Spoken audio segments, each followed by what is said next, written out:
tous les soirs, à l'heure du repas, c'est la même rengaine. Les parents font profil bas, mais les deux oncles s'énervent. Mais enfin, tu te rends compte de quoi on a l'air, nous? Tu reviens comme ça après 20 ans. Tu nous dis que t'es marié avec le roi des eaux. Tu tombes comme un cheveu sur la soupe, tu racontes des histoires à dormir debout. Et puis en plus tu ramènes des mômes. Et puis alors, faut rien demander sur le père. Monsieur le roi des eaux, qu'est-ce qu'il a? On n'est pas assez bien pour lui, il nous snob. Où il se planque.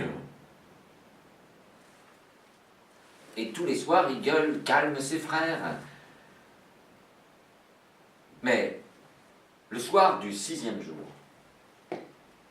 après le repas, les deux oncles disent à l'aîné d'Eagle: dis donc, on va à la pâture à moutons, ça ne dirait pas de tirer une paire de loups.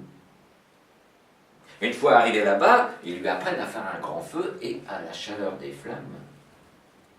C'est pas le tout, gars, mais tu sais, ici, pour être un homme, faut boire la goutte.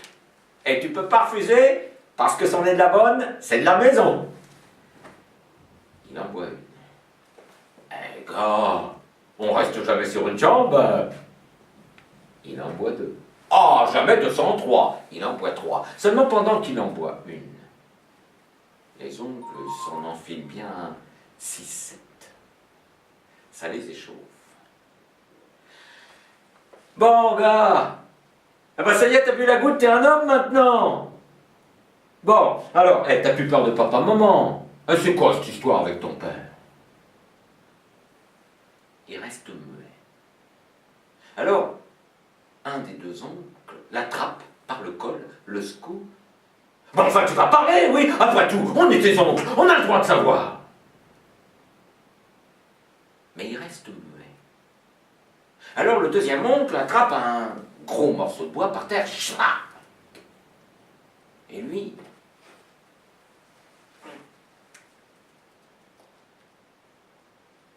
mais il reste muet. Alors les oncles se déchaînent, son dos est ensanglanté, mais il reste muet. Les oncles se fatiguent avant lui. Ils finissent par lâcher le bout de bois et lui disent: bon, allez, c'est bon, excuse-nous, là, toi, ça c'est l'alcool, ça échauffe, l'alcool, ça échauffe. Bon, mais alors attention, à la ferme, tu dis rien, sinon on fait la même chose à ta sœur. Et de retour à la ferme, il a caché les blessures sous une grande chemise. Mais sa mère lui dit: enfin, qu'est-ce que t'as? T'es tout pâle. Et lui: bah, c'est rien, maman, tu sais, bah, c'est parce que, avec les oncles, j'ai goûté la goutte et ça m'a plutôt assommé.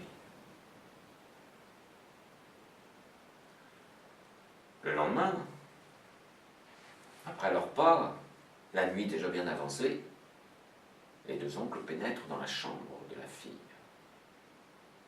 Il la réveille. Dis donc, t'as jamais vu le loup? Viens avec nous. Et une fois à la pâture, elle n'a pas le droit à la goutte. Chlac! Une bonne gifle. Elle tombe par terre. Elle s'agrippe, elle mord la terre. Puis tout à coup, elle pousse sur ses bras, s'élance, se dresse et bien campée sur ses deux pieds, fixe ses deux ongles droits dans les yeux et leur crache à la figure. Ça les glace et les paralyse. Non, bah dis donc, la morveuse.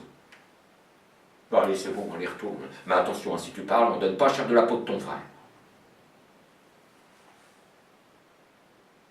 Le lendemain, après leur repas, les deux oncles pénètrent dans la chambre du petit frère. Ils le baillent. Non loin de la ferme, chlac, un grand coup de martinet. Sous les mollets, le pauvre. Papa.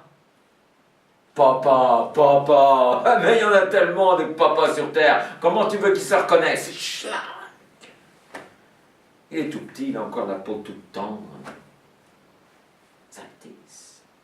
Ah, ben voilà, c'était pas plus compliqué que ça. Ah, Zaltis, il s'appelle ton père. Ouais, ben c'est pas le tout. Maintenant, si tu veux pas qu'on continue, faut encore nous dire comment le trouver. Ouais, on a 2 mots à échanger avec lui. Et puis attention, hein, si tu veux pas qu'on lui fasse mal, une fois de retour à la ferme, faut pas que tu racontes.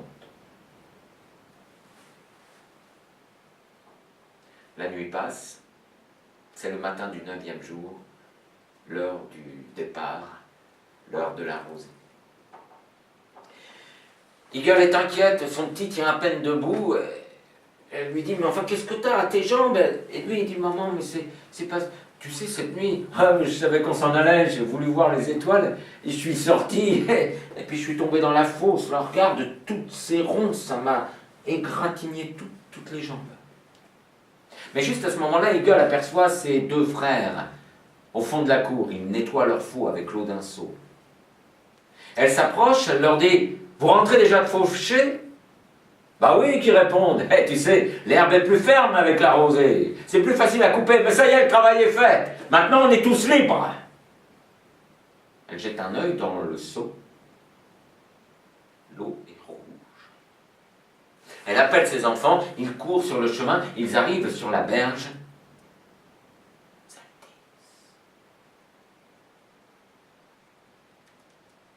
Les eaux gonflent. Une énorme vague rouge roule sur les ondes et vient mourir en cliffant sur la berge. Du cœur du lac jaillit le gigantesque serpent noir. Il s'élance vers le ciel. Sa tête est à demi tranchée. Il se contorsionne dans les airs en essayant de les rejoindre, mais peu à peu ses mouvements s'alourdissent. Il se pétrifie et sombre sous les eaux. Ces milliers et milliers d'écailles recouvrent le lac. Elles y sont encore aujourd'hui, toutes ces écailles. Ce sont elles qui reflètent les humeurs du temps. Sous le saule qui souille la marne, qui marne le saule. Souille la vase qui va à la vague de ton tronc d'or. L'eau lave l'eau, lave l'eau, lave l'air. Saule pleureur, saule pleure.